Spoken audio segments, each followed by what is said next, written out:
Bismillahirrahmanirrahim. 11 kalau di urutan pembahasan kita, maksudnya yang terakhir dari pendahuluan penulis, pendahuluan yang ke-8, tahrim tafsiril Quran birra'i. Haramnya menafsirkan Al-Quran dengan pendapat pribadi. Ini tafsir birra'i namanya. Tafsir birra'i. Kata penulis, wa ayyu fassara kadaka bil ma'na wa ayyu fassara birra'i. Ya. Jadi Al-Quran itu tidak boleh ditafsirkan dengan ra'i. Ditafsirkan dengan apa? Dengan pendapat. Pendapat pribadi. Oh ini ayat kira-kira maknanya begini. Ya. Dari mana kira-kira maknanya begini?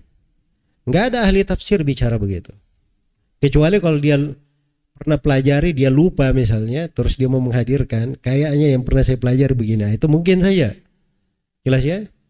Tapi kalau dia bilang kira-kira maknanya begini, itu tidak mungkin. Tidak ada satu ayat pun di dalam Al-Quran itu tidak diketahui maknanya. Akan jelas maknanya kalau kita tahu cara penafsiran. Iya. Makanya Ibnu Mas'ud itu radhiyallahu taala anhu, beliau itu baca surah-surah Al-Quran dari Nabi Sallallahu Alaihi Wasallam, dan beliau baca dan beliau tanyakan makna-maknanya. Kata Mujahid radhiyallahu taala anhu, dia talaki Al-Quran kepada Ibnu Abbas dan dia tanyakan huruf per hurufnya, apa namanya, kalimat per kalimatnya dari ayat-ayat itu kepada Ibnu Abbas. Iya. Jadi mereka ini enggak ada yang menafsirkan dengan pendapat, selalu menafsirkan dengan apa? Dengan jalan yang ditempuh di dalam penafsiran. Jalan yang ditempuh di dalam penafsiran. Baik. Jadi tafsir birra'i itu, tafsir birra'i itu tidak diperbolehkan. Tapi seorang harus menempuh turukut tafsir. Bagaimana jalan dia menafsirkan di kalangan para salaf. Para salaf itu menafsirkan Al-Quran dengan Al-Quran, atau Al-Quran dengan sunnah Nabi Sallallahu Alaihi Wasallam, Al-Quran dengan athar dari para sahabat dan para imam tafsir. Dan yang keempat, Al-Quran ditafsirkan dengan apa? Konsekuensi dari bahasa Arab. Dan Al-Quran turun dengan apa? Lisan bahasa Arab. Jelas ya? Lisan bahasa Arab. Itu pun di dalam sebagian ayat ada dua penafsiran. Ya, mereka itu luar biasa dalam mengkajinya ya. Misalnya wal mutallaqatu yatarabbasna bi anfusihinna thalathata quru. 3 quru perempuan yang ditalak itu menanti iddahnya. Quru itu apa?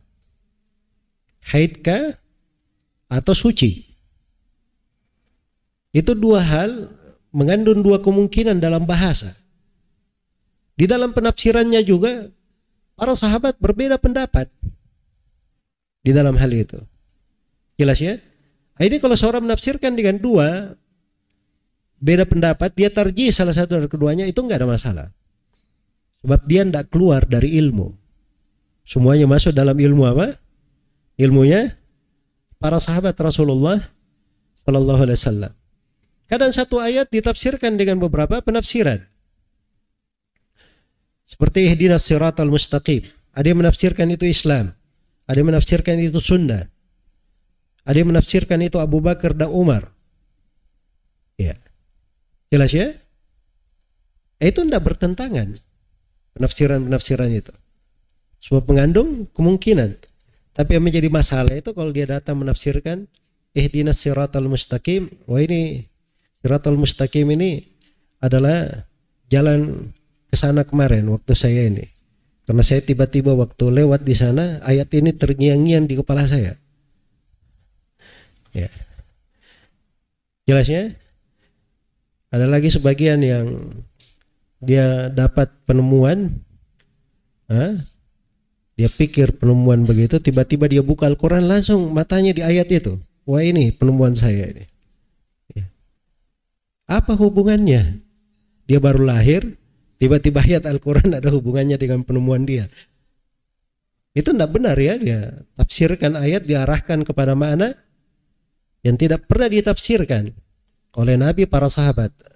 Nah, itu kalau bahasa tegasnya namanya berdusta atas nama Allah.